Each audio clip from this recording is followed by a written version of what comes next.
नमस्कार दोस्तों, स्वागत है आपका अपने YouTube चैनल द यूनिवर्सल योगी पर, जहां हम आपके लिए लेकर आते हैं भारतीय पौराणिक कथाओं के गहरे रहस्य, धार्मिक आस्थाओं के चमत्कार और आध्यात्मिकता की रोमांचक कहानियां।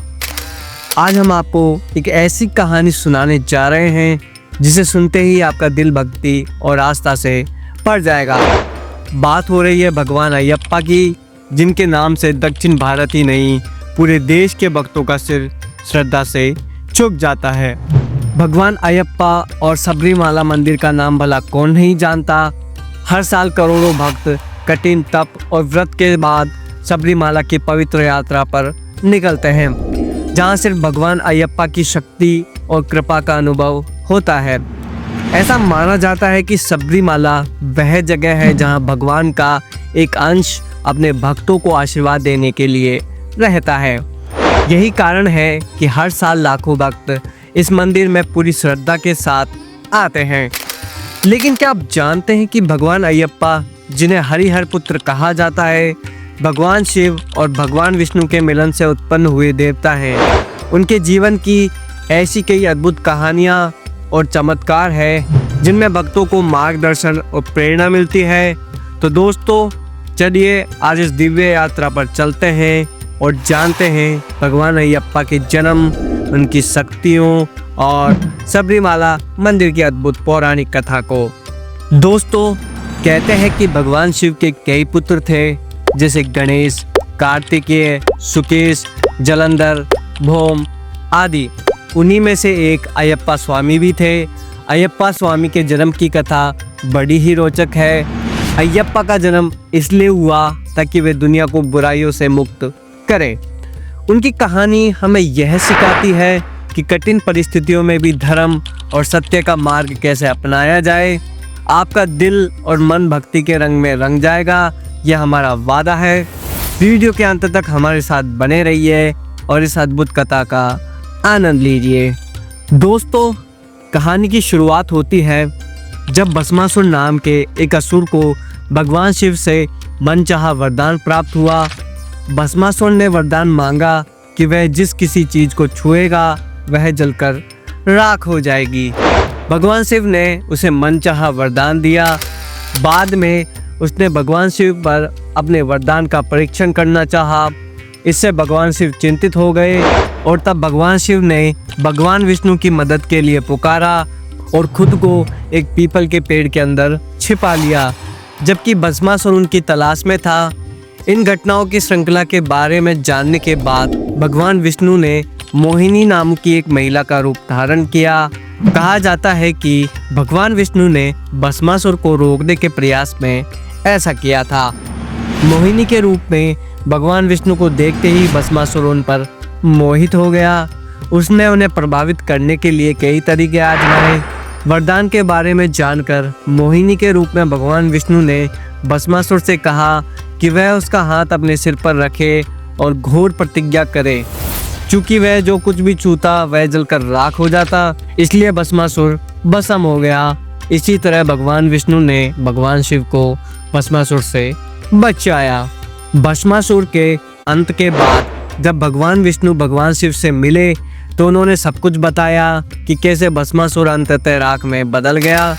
भगवान शिव ने प्रसन्न होकर भगवान विष्णु से पूछा कि क्या वह मोहिनी का रूप देख सकते हैं। भगवान विष्णु तब मोहिनी के रूप में प्रकट होते हैं और यह देखकर भगवान शिव उसकी सुंदरता के प्रति आकर्षित हो जाते हैं। इस दिव्य मिलन से एक बालक का जन्म हुआ। दो देवताओं के मिलन को हरिहर कहा गया, जहाँ हरि भगवान विष्णु थे और हर भगवान शिव थे। यह अयप्पा के लिए हरिहर नाम को ही सही ठहराता है।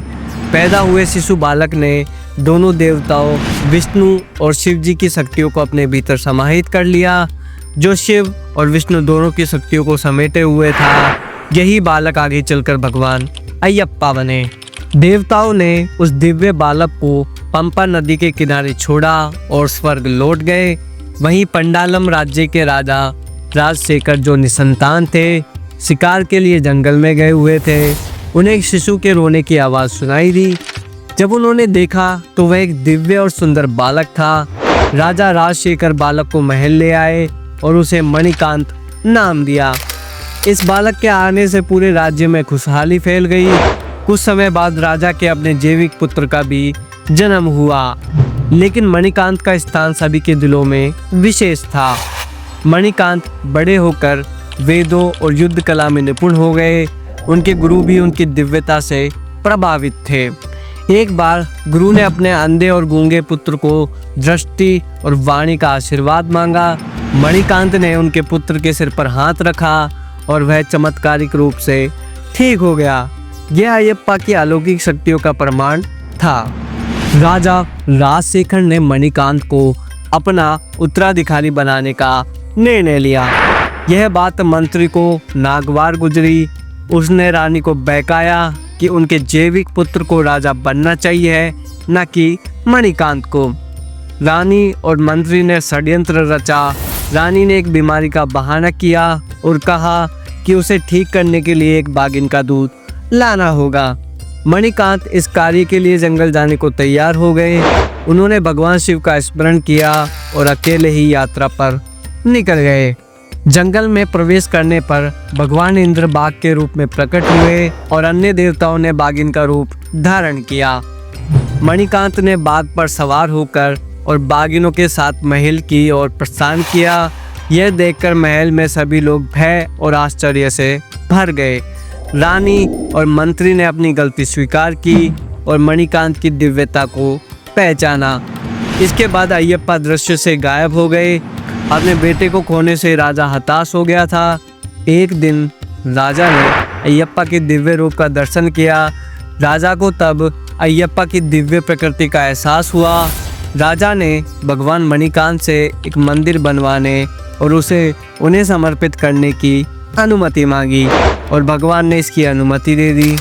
राजा के अनुरोध पर अयप्पा राजा द्वारा एक मंदिर बनवाने के लिए सहमत हो गए। अयप्पा ने एक बाण चलाया जो सबरीमाला के शीर्ष पर गिरा और राजा से कहा कि वह पवित्र नदी पंपा के उत्तर में सबरीमाला में एक मंदिर का निर्माण कर सकते हैं और वहां अपने देवता को स्थापित कर सकते हैं। अयप्पा ने यह भी बताया कि सबरीमाला तीर्थ यात्रा कैसे की जाएगी, तपस्या, व्रतम के महत्व पर जोर दिया और भक्तों को उनके दर्शन से क्या प्राप्त हो सकता है। फिर उन्होंने राजा और वहां एकत्रित सभी लोगों को आशीर्वाद दिया और अंतर्ध्यान हो गए। राजा ने सबरीमाला में उन्हें समर्पित मंदिर का विधिवत निर्माण करवाया।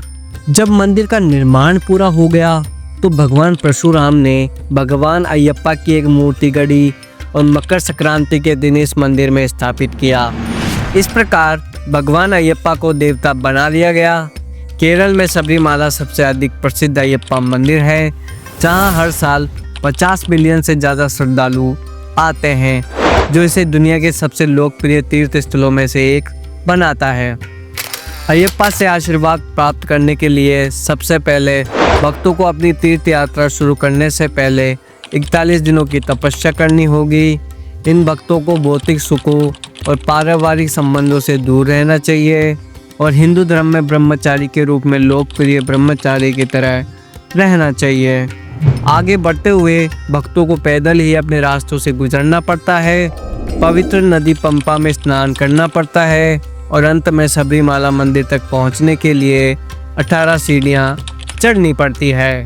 तो दोस्तों, भगवान अयप्पा की ये गाथा हमें सिखाती है कि जीवन में कितनी भी कठिनाइयाँ क्यों ना आए, हमें धर्म और सत्य के मार्ग पर चलना चाहिए। अगर आपको ये वीडियो पसंद आया हो तो इसे लाइक करें, अपने दोस्तों और परिवार के साथ शेयर करें और द यूनिवर्सल योगी चैनल को सब्सक्राइब करना ना भूलें। हमारे साथ जुड़े रहिए ऐसी ही और अद्भुत कहानियों के लिए। मिलते हैं अगली वीडियो में, तब तक के लिए जय हरि हराय।